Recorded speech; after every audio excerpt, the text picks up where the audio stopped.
Hi everyone, I'm Julia. I suppose you don't know me because this is my first video in the English language. I'm Italian, so forgive me if I may made up my mind talking it, speaking English. Um this is the first video that I want to make in English because something very bad happened to me, and as you see from the cover, I posted here on the platform. I'm tremendously mourning, and I'm so sorry for what happened to Nicholas Brendon because I was grown up with Buffy the Vampire Slayer, which I considered to be the best, one of the most influential and best TV series in the TV history. So I'm a student at the university here in Italy. I study arts, music, cinema, and television, and dances. So cinema has been my uh, red line in my life, you know. So I'm very sad to hear about what happened to Nicholas. I don't want to seem rhetoric, but I thought that you usually die once in a lifetime, but in the 26th of February 2025,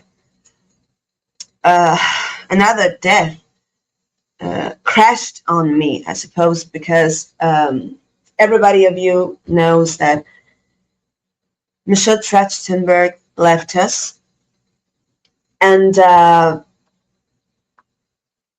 it's kind of a weird story because a few weeks before Michelle's death, I was watching Buffy because I have it on DVD at home, and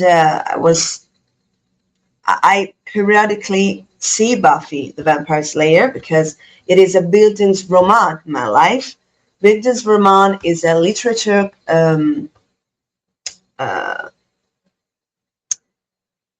way of writing of the 18th century, of the 19th century in Germany.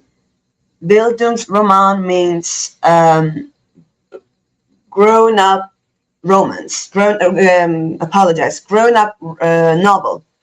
So novel that speak about young men who have to face difficulties and turmoils to arrive to plain and full accomplishment in life. Okay, so the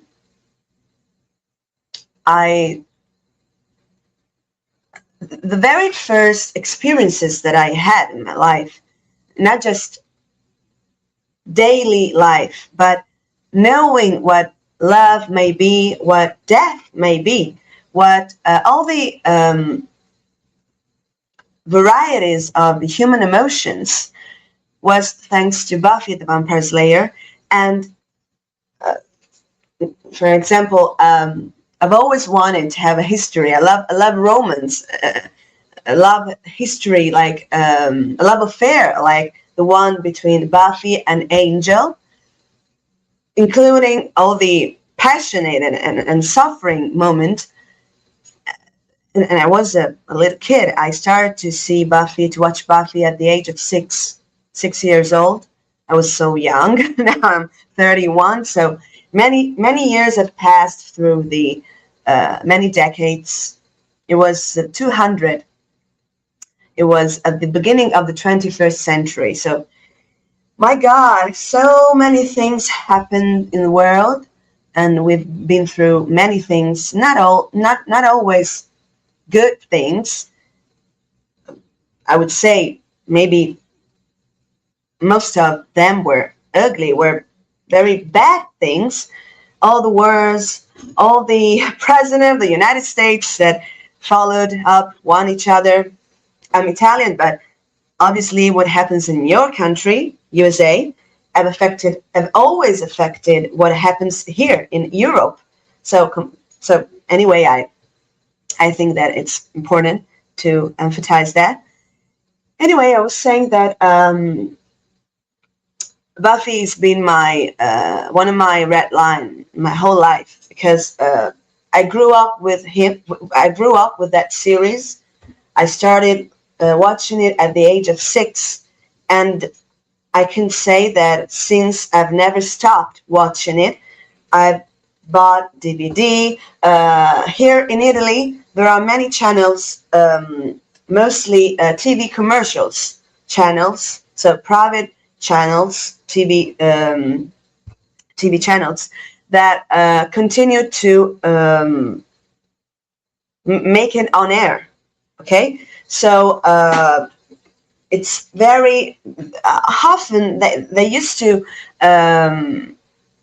propose again first season, second season, third season, and so on. So I've watched it very so many times. And I was saying that a few weeks before Michelle Trachtenberg's death, I was watching Buffy season 6. I was near the end of the series. And one funny fact, I'm very curious about actors, about people, about people's lives. So I checked it out. Michelle Trachtenberg, what was she doing nowadays? Because she had this great moment of popularity, especially during the Vampire Slayers period. But I didn't see it. But many of you talk about Gossip Girl series, who's been a great success too. And so I just watched, and I wanted to check on in the internet some informations about Michelle Trachtenberg.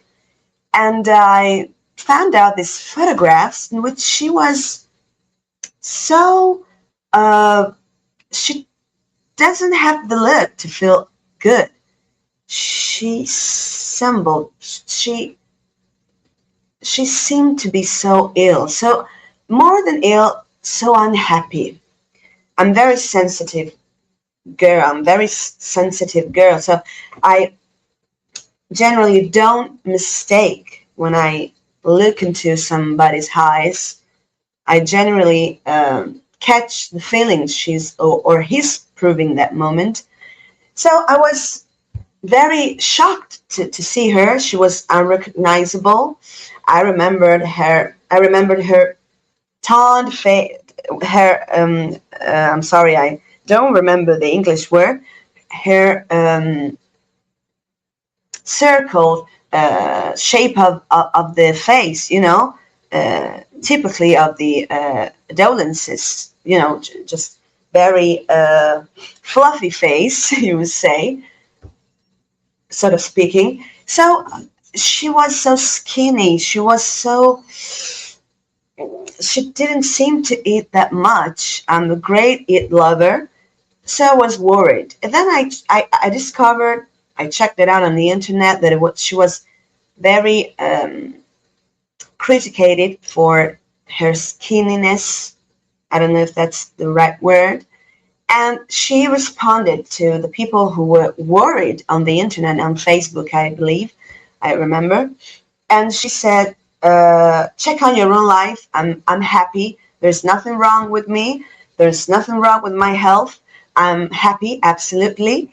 I'm in good health. And fuck you, or something like that. I don't remember. Well, she was lying, because she had been a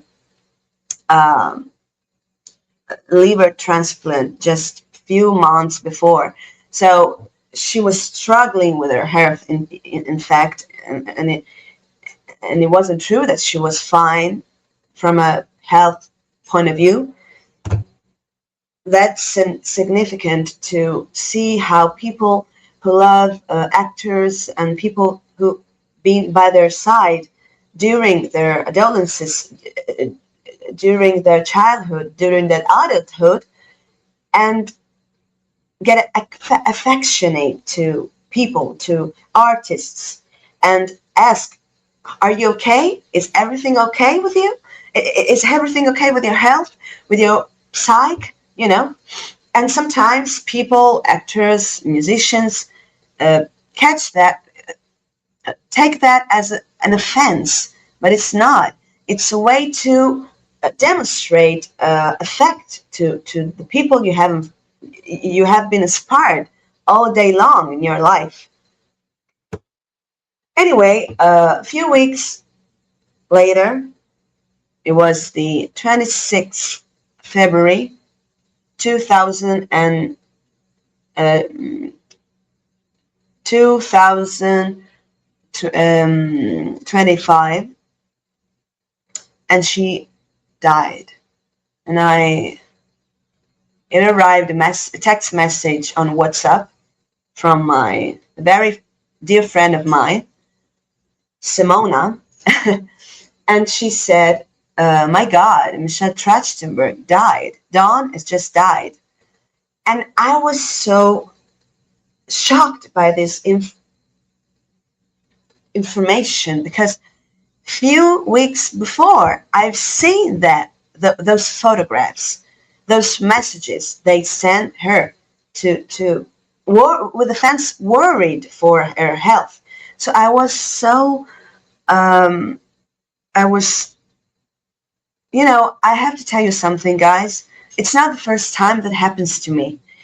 I'm passionate with tarology. I read the cards, I make card readings, and it's not the first time that I had a sort of prediction, without cards. Okay, anyway, just from a sensitive feeling. See, you would call it the sixth sense. And I was feeling so shocked, because it was like I felt that she wasn't feeling good, and something bad was going on in that moment. Something similar happened when I found out about the death of Johnny Depp's mother. Johnny Depp is my favorite actor ever. And I was reading a book, a biography by a German author, non-authorized by Johnny, but very detailed about his life, about his filmography, about his career. And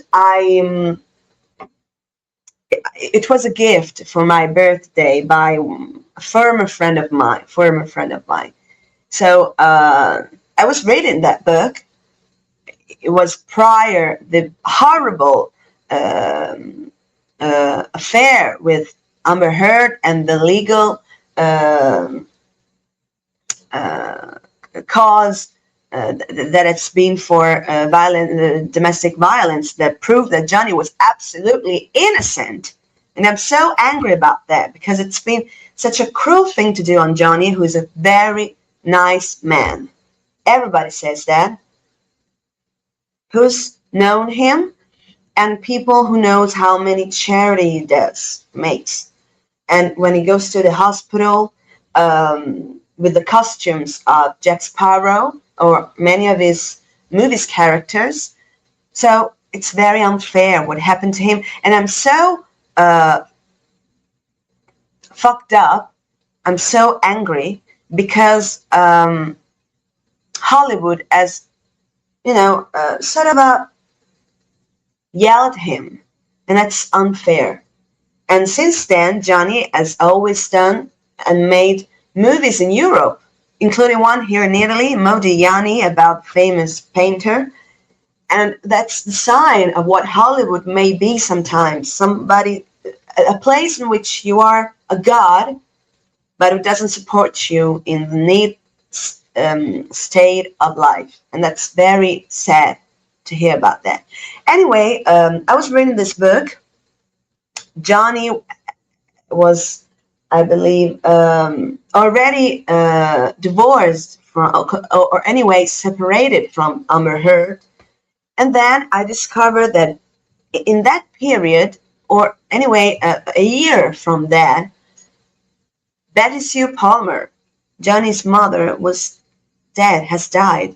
And I felt inside myself such sadness for this. And I heard the sufferance of Johnny because he was so in love with his mother. He was so fond of his mother. I mean, then when it would be the lawsuit uh, on the Supreme Court, and the witnesses of Johnny, he talked about the relationship between he and his mother, who was very conflicted. It was very turmoiled. It was very desperate because she was the cause of their parents' separation and divorce. So, uh, you know, any of you, I suppose, who follows cinema facts know about this. And I feel so bad for Johnny. And other times it happened something similar. When Robin Williams died, I watched with my sister. I was on vacation, holidays, and they heard a movie was named. There was Annette Bening, one of the last movies that Robin did because his career was declining. So it didn't make this movie um, so often. And I mean, it was near his. I suppose it was already is that he has already discovered about his illness, Parkinson. Apologize. I'll tell you right now the movie title. I'm growing old, so sometimes I lose some pieces on the way on the path. Okay, the movie title is 210. The Face of Love, directed by Eric Posen, with Robert Williams, Ed Harris, and Annette Bening. And we watched that movie, me and my sister, and we had a strange feeling like something was going to happen. Then I dreamed, then I have dreamed Robin. Then I remember that the next day on the daytime TV news, new on the broadcast news, on the daytime, there was the announcement. Unfortunately, Robin Williams dies at age 63. He hanged himself.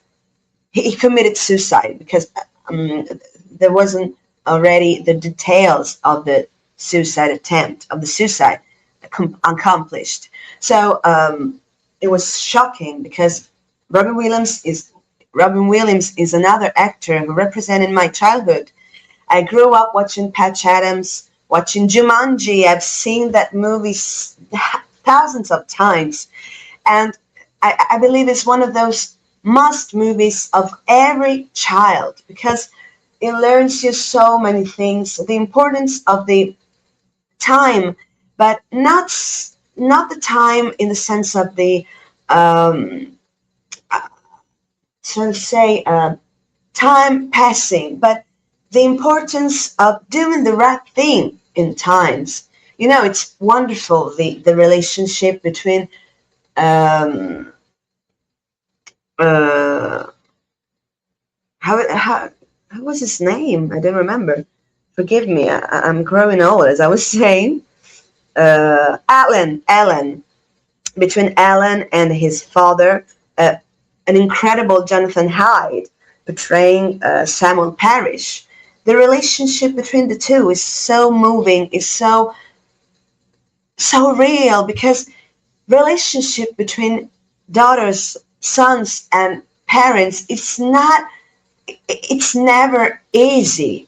And that movie is so important because it teaches us to understand that sometimes we receive some bad critics, some negative responses from our parents, but they do that because they love us.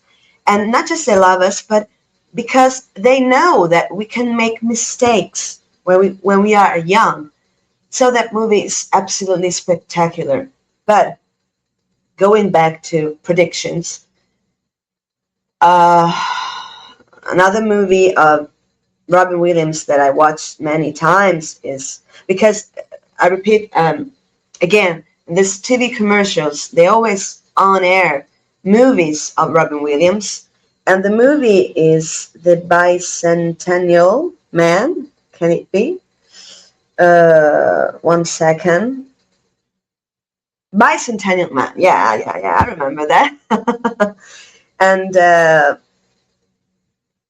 Will Hunting, who I watched first at the age of 16 years old, I believe. I think. So it's one of the best actors that we had, dramatic, not just comic roles, not dramatic roles. It happened with Philip Seymour Hoffman, who died when he was 19 years old, and it was near the to finish college school. And I was very touched by him because I saw in Cold Blood by Bennett Miller, for which he won an Academy Award for Best Actor in 2006. And when he died, I was very shocked. And now, Michelle, and now the second time that I died in my life, the first was when Michelle died past year, and now Nicholas Brendon died a month ago. We could say yes, because it was 20th of March. I was born on the 12th March, and I haven't partied because it's been a very tough year for me for many reasons. And it's actually now a hard, tough moment. As I hope it would pass and some light would come finally in my life. So I heard the news about Nick's death because I opened my smartphone, my cell phone, and appeared the news. And indeed, it wasn't a surprise for me. You know why? Because when Michelle died, I've had, I started watching and reading the messages from the Buffy the Vampire Slayer's cast to mourn and commemorate her, Michelle. And there was this video that I was trying to find out, but I can't find. Please write me on the comments if you people just find this video, because it has disappeared. I cannot find it. In which there was Nicholas crying, sitting on a chair on Facebook, I believe, and he was saying these strange words. He said, "Oh my God, I'm so moved. I'm so sorry for Michelle. She was such a great human being. It was the last person in the world that I expected to die." And then he had it, not that I expected someone to die, though, but, and I thought that was a weird phrase, it was a weird phrase to pronounce, because why would someone expect someone to die? And I was a bit shocked from this. Then I watched him. He was absolutely older than his age. I mean, Nick's was just 50 years old. Nowadays, 50 years old, you're almost a young man. You're not an old man, you know. We're not anymore in the medieval ages. Life has changed. Medicines has grown up. Discover, media life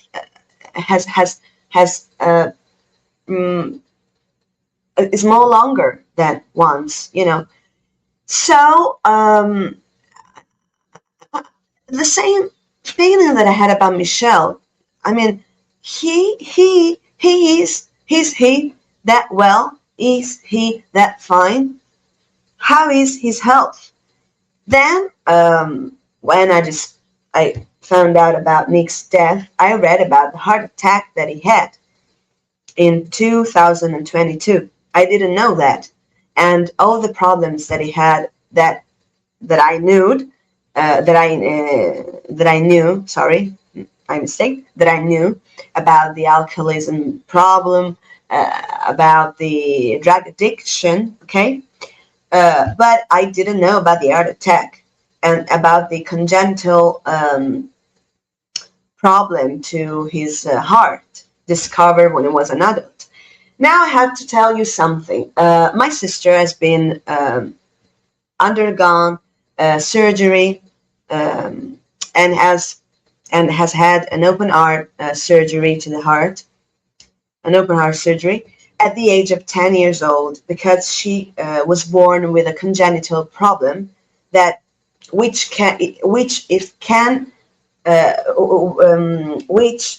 apologize if it can if it's not been fixed when you are a kid, can cause you problems when you are an adult, you know. So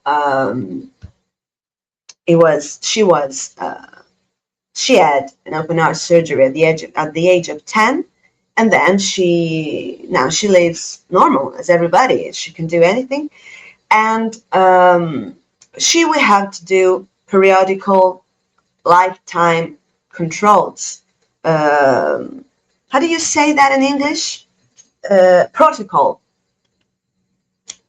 each 5 years, forever, for the rest of her life. But that's something normal when you have undergone an operation for something congenital. When you don't discover this, but you discover that at an adult age, like happened to Nick, that's very dangerous, because most of times it can hand it up with the death of the person in question. So I had these feelings.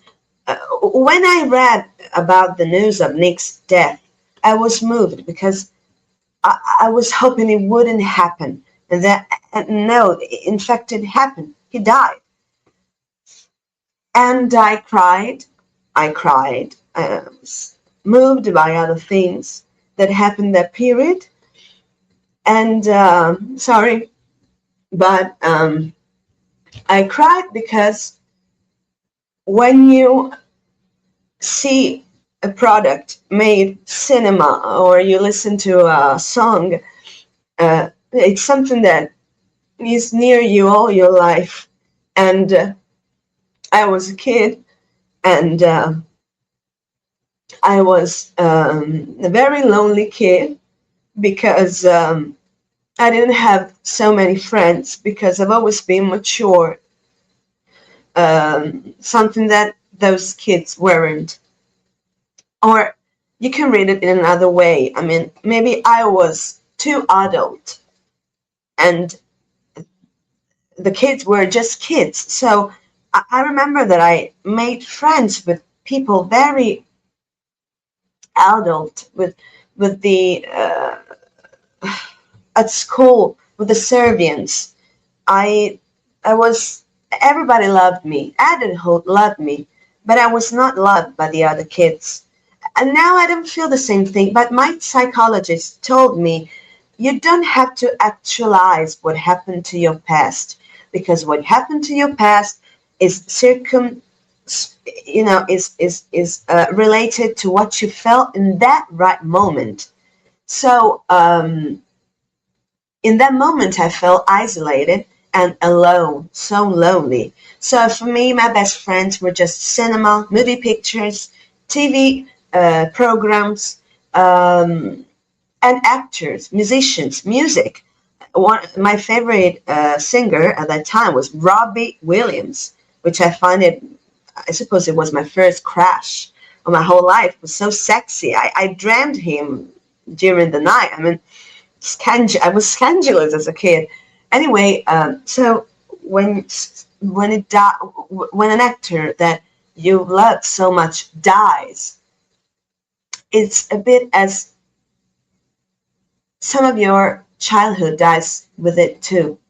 So with the death of Michelle, with the death of Nicholas, I feel that died the younger girl in myself. That girl in the past 2000 died too.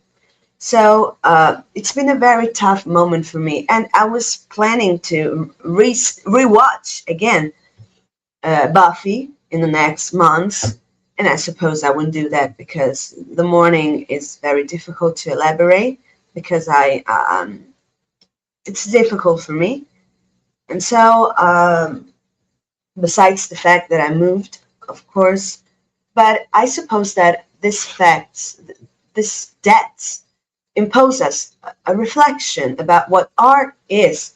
Because, I come from a country, Italy, who doesn't pay too much attention to art, to performing arts, cinema, theater.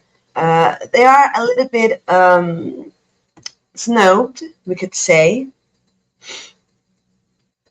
But in fact, I was talking about this with my friend, with a friend of mine, who told me, Julia, there are some parents, there are some relatives that died of mine for which I've wept no tear, absolutely.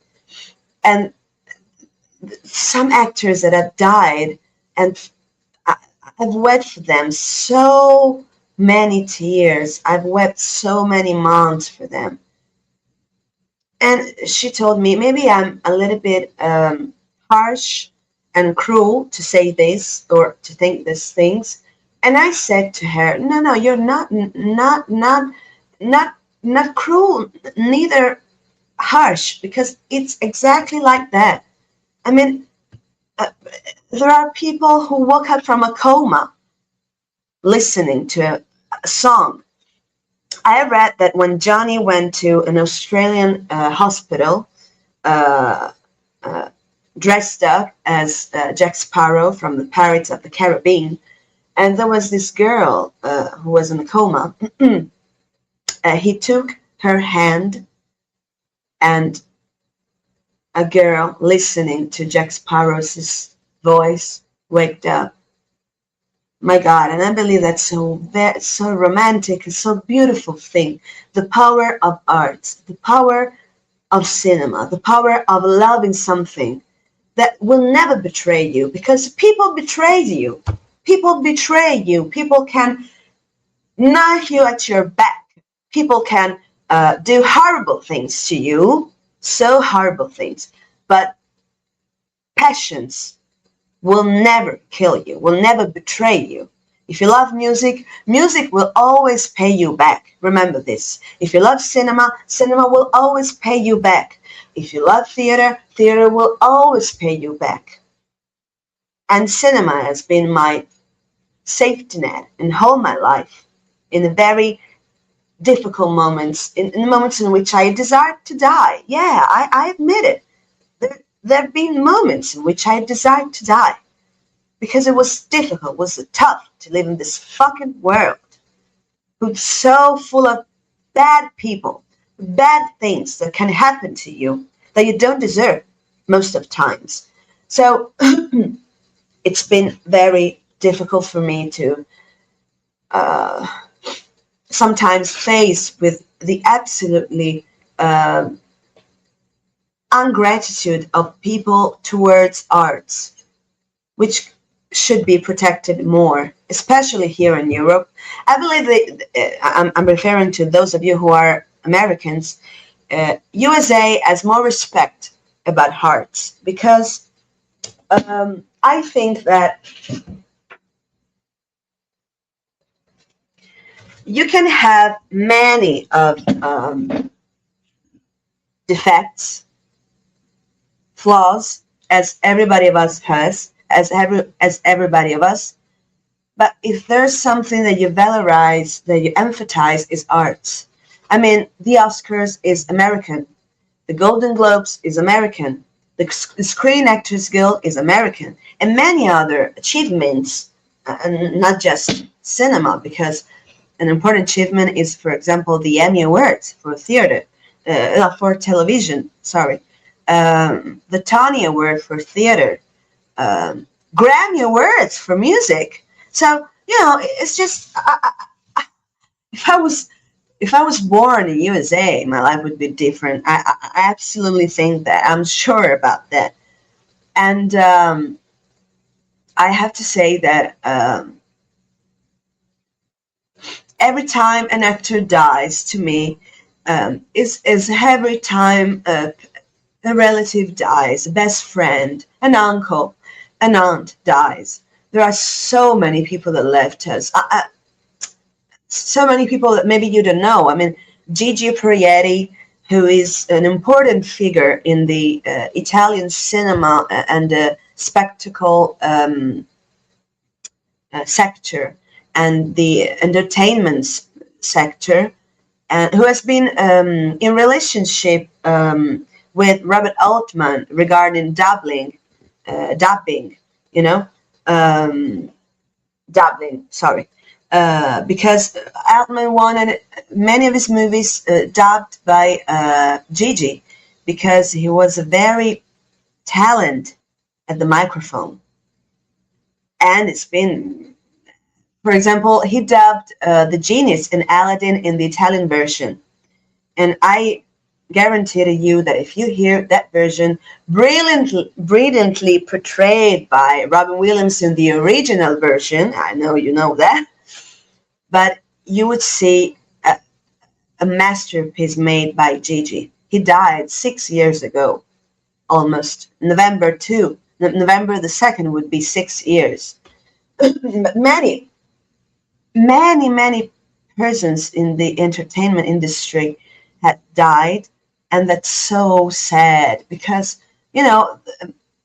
all the people that I watched on television died, for example, and it's been a wound that it can't stop bleeding.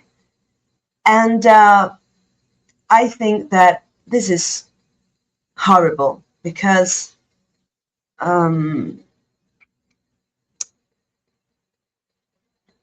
I think that arts is what defines us as human beings. Animals don't do arts. We can do arts. We can be part of a process of making beautiful things. People work nowadays for make bad things. Human beings should only make beautiful things for life, for everything that defines us as human beings. Not perfect. We can make mistakes, absolutely.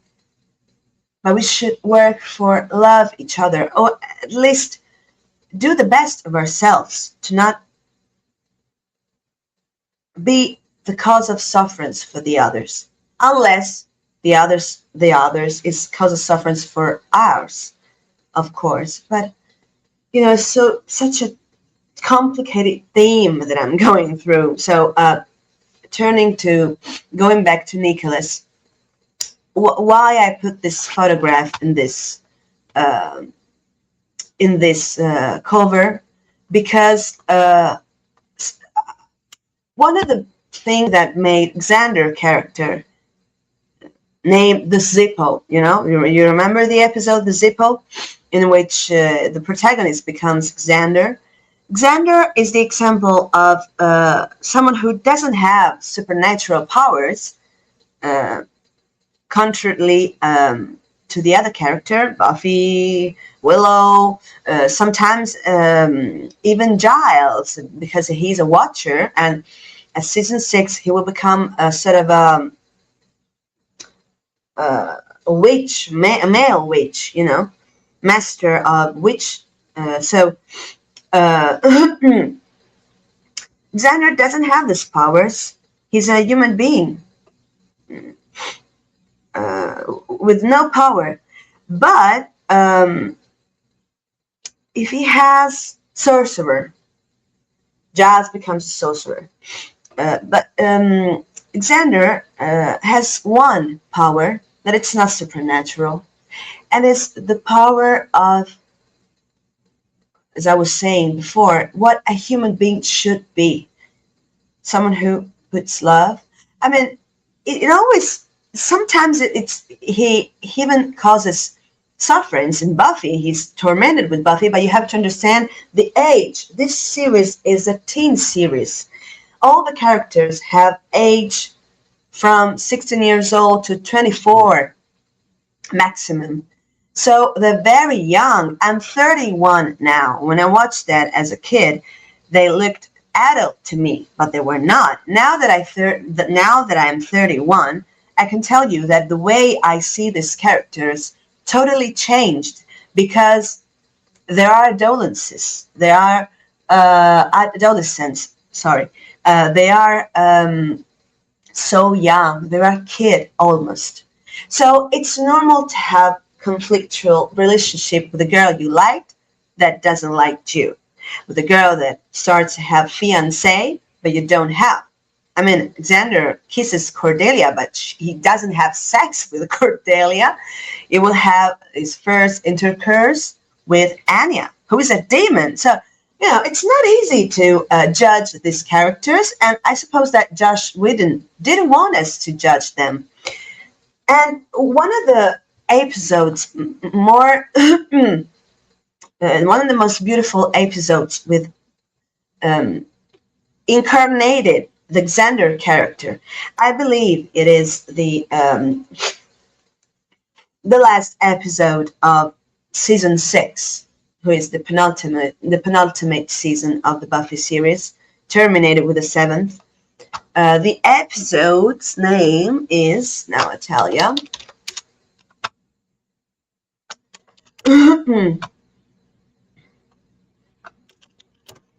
The episodes is,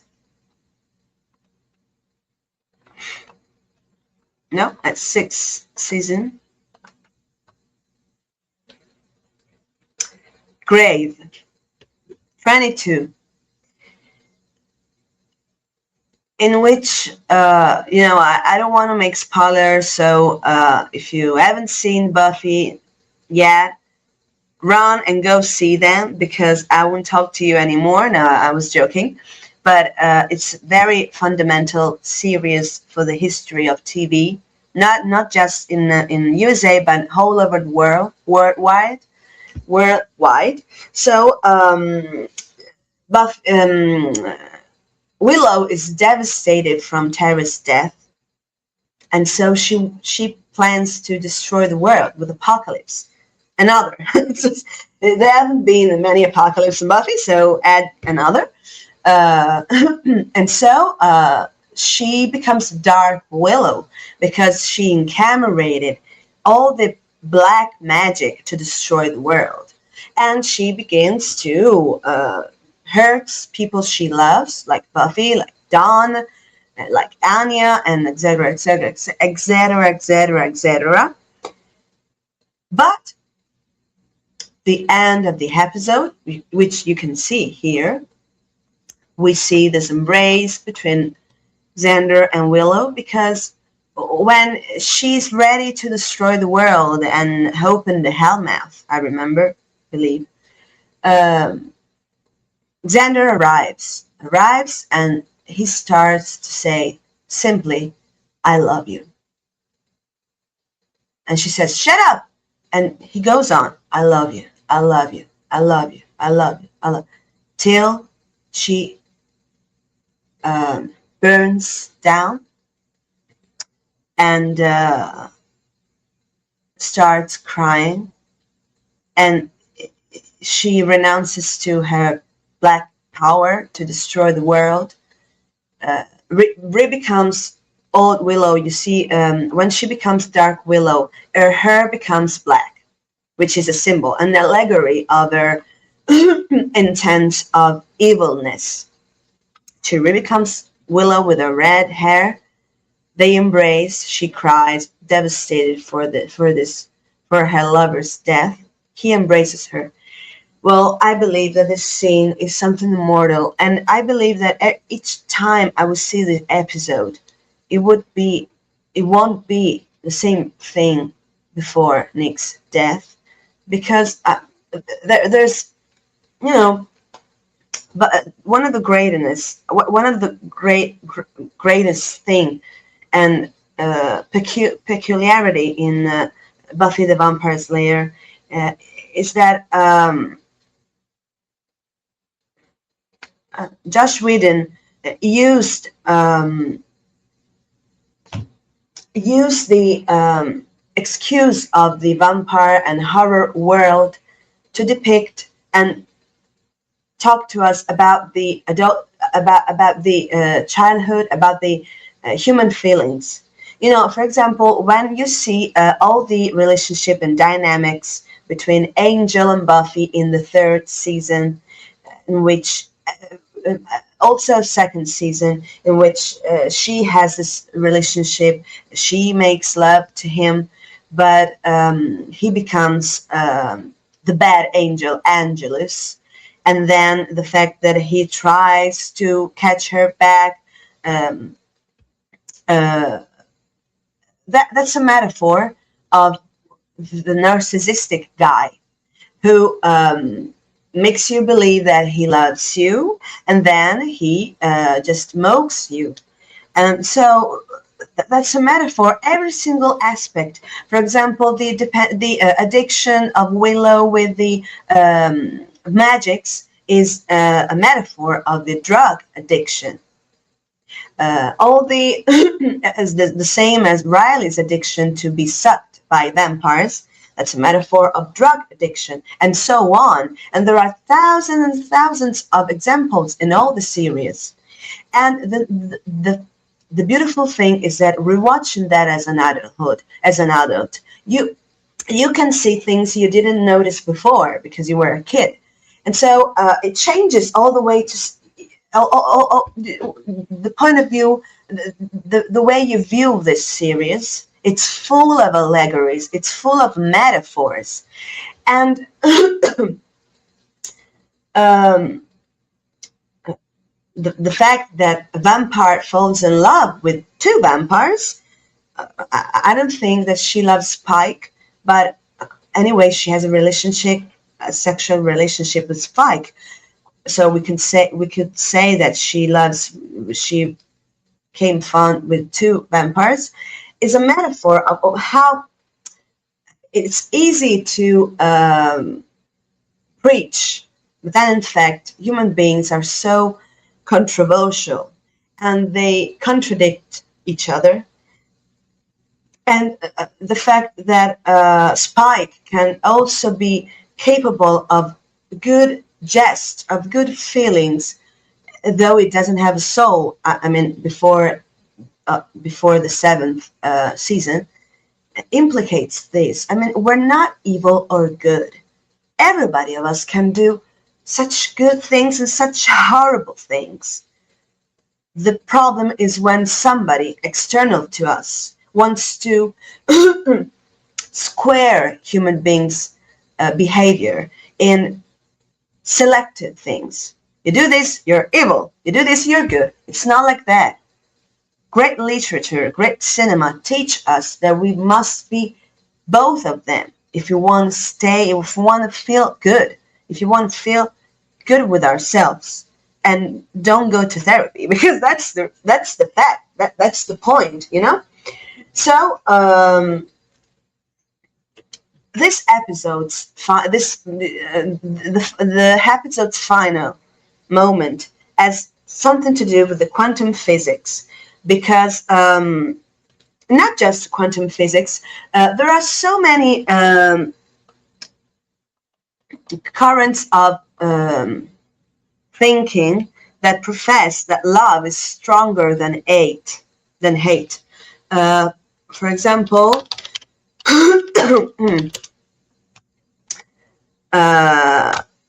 how do you say that in English? Radiesthesia, I believe you pronounce that, is a branch of the alternative medicine who says that love makes us stronger physically and hate makes us weak physically. And there are many experiments. I've done many of that because I read many Buddha philosophy books. I've read many quantum physics books, etc., etc., who tells you, okay, hang up two fingers, one each other, crossed, and say, I hate, I hate, I hate, I hate you. And you will see that if the person in front of you tries to put your fingers off, it's easier. If you look at me with those fingers crossed over and say, I love you, I love you, I love you, you would see that the person who tries to put your fingers off, they remain crossed because love makes stronger. Okay, what I think about that? I think that it's true, but not always. I mean that sometimes wrath, anger can help you face some moments in your life. I mean, if you've been abandoned by your former girlfriend or boyfriend, you cannot say I love him because you're angry with him or with her. I mean, he did you bad things. The point is that you don't have you have to preserve yourself to become victim of that hate. If that hate transforms you in the same person that caused you that sufferance, that's the bad thing. That can happen. That's the point. But I generally think that it's true that love is a stronger feeling than hate, than bad things, than harsh feelings. Though it's not that easy. I mean, there are some people that you wish they die, I suppose, as I have mine, you have yours. Anyway, I want to, I suppose it's the end of the episode. It's 52 minutes. I want to say goodbye to Nick. Hope that one day we'll meet. I suppose it will happen. And I hope James Van Der Brick died a month earlier, on February. He was the protagonist of Dawson's Creek that I've never seen in my life, but I remember the theme song, of course.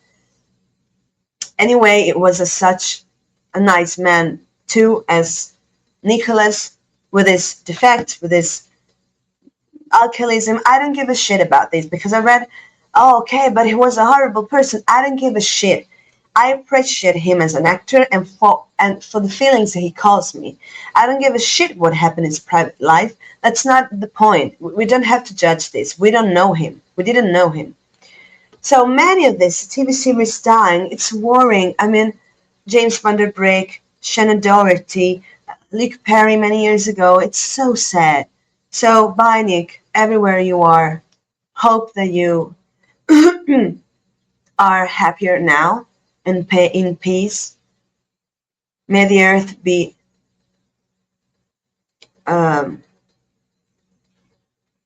light on you. And I don't know where you are right now. I just hope that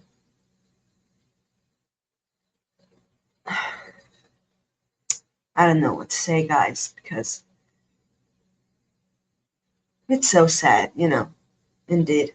In fact, why death have to, they say you have to accept death, but I can't. I can't manage to do this because it's something so unbelievable to accept.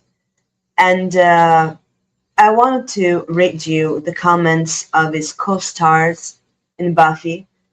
So moving. It's something very sad to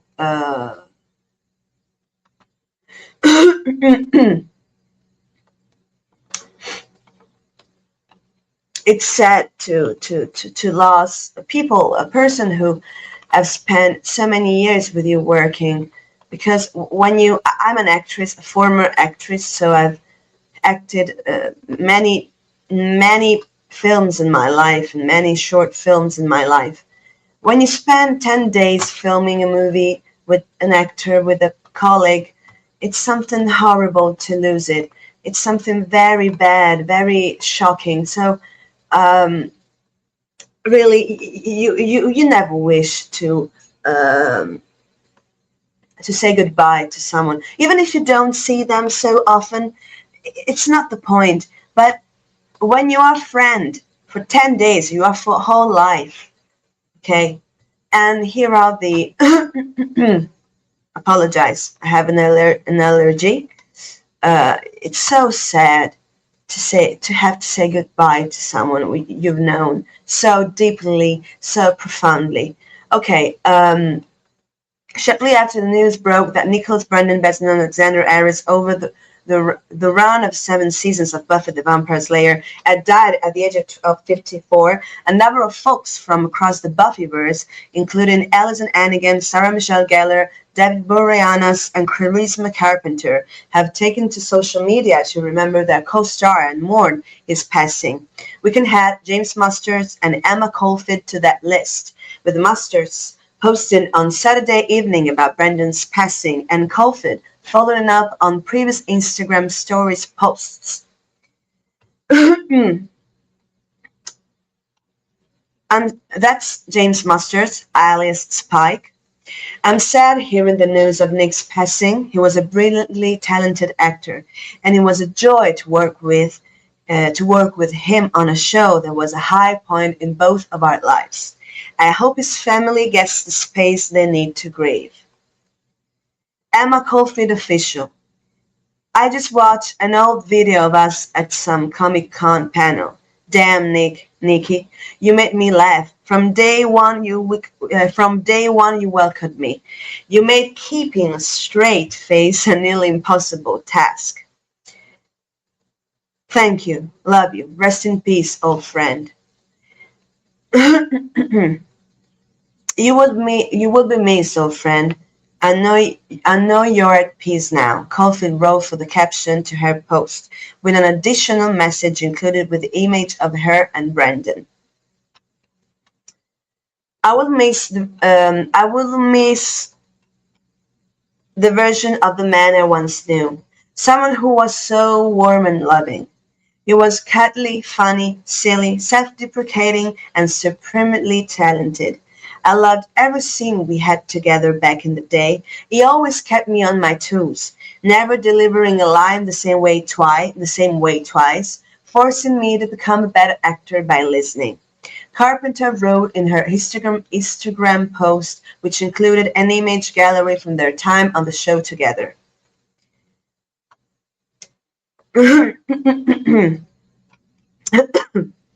I will always remember him in my mind's eye, in his trailer with the door wide open, in his rocking chair, smoking a cigarette and listening to music. From his trailer, which my window faced on the lot, I could hear all the bands was exemplify the 90s, but are also, for me, tied up in my memory of Nikki. Bands like Oasis, Red Hot Chili Peppers, STP, Foo Fighters, OMC, Green Day, Nirvana, Soundgarden, Alice in Chains, Sublime, Creed, Bare Naked Ladies, Green Day, Smashing Pumpkins, The Cranberries, Lauryn Hill, Blink 182, 311, Blur, Garbage, Counting Crows, Goo Goo Dolls. I miss those days and cling to those memories of him today. I offer my condolences to his family, his closest friends who were with him to the end, and to the fans around the world who would comfort in his work. May he be at peace now. That's that's Charisma Carpenter, and she says something so true to the fans around the world who found comfort in his work.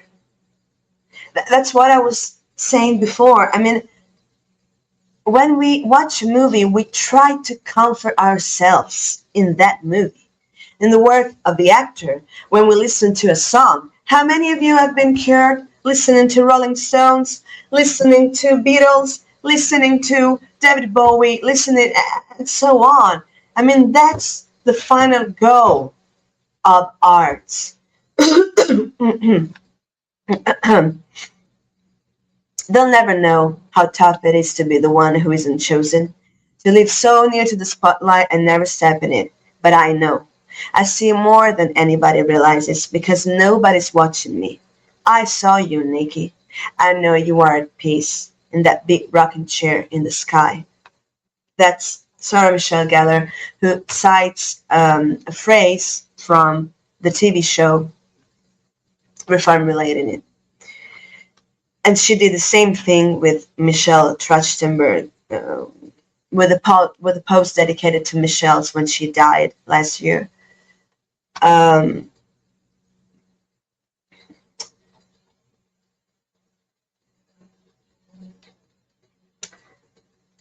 these are the people you work with, and then, no, sorry, there are people you work with, and then there are people you share time with.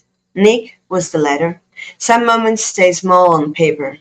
A laugh between takes, a look that say we got this, the quiet understanding of showing up and doing the work together. But those are the things that last. It carries something real, not perfect, not polished, just real. And in this business, that matters more than most things. We don't always get to choose how long someone stays in the story, only that they were here. And he was. Rest easy, brother. Some people leave a mark without trying. Boreanaz wrote in his post. Unfortunately, I can't show you Boreanaz's post because it says that the link is corroded or has been removed. Funny fact, I don't know, sometimes there are algorithms that doesn't show that. This is Boreanaz's post. My sweet Nikki, thank you for years of laughter, love, and Dodgers. I will think of you every time I see a rocking chair. I love you, Rip. That's Alison Hannigan, who, in fact, posted the photo that I showed you before. I didn't aspire to her. I'm sincere because I think that's more representative for the of the friendship between Willow and Xander, and that's funny how both of each other, me and Alison, thought about the same frame from the TV show, and I'm very glad about that. Now I read you the post, the announcement of the family that announced Nick's death, unfortunately. The statement, we are heartbroken to share the passing of our brother and son, Nicholas Brendon, so we suppose that he's his twin brother and his parents. He passed in his sleep of natural causes, the heart disease, congenital problem. Most people know Nicky for his work as an actor and for the characters he brought to life over the years. In recent years, Nicky has found his passion in painting and art. Nicky loved to share his enthusiastic talent with his family, friends, and fans. He was passionate, sensitive, and endlessly driven to create. Read the statement from Brandon's family to the Hollywood Reporter announcing the actor's passing. The statement continued. Those who truly knew him understood that his heart was one of the purest reflections of who he was. While it's no secret that Nicholas had struggled in the past, he was on medications and treatment to manage his diagnosis to the heart, and he was optimistic about the future at the time of his passing. Apologize. Our family asks for privacy during this time as we grieve his loss and celebrate the life of a man who lived with intensity, imagination, and heart. Thank you to everyone who has shown love and support.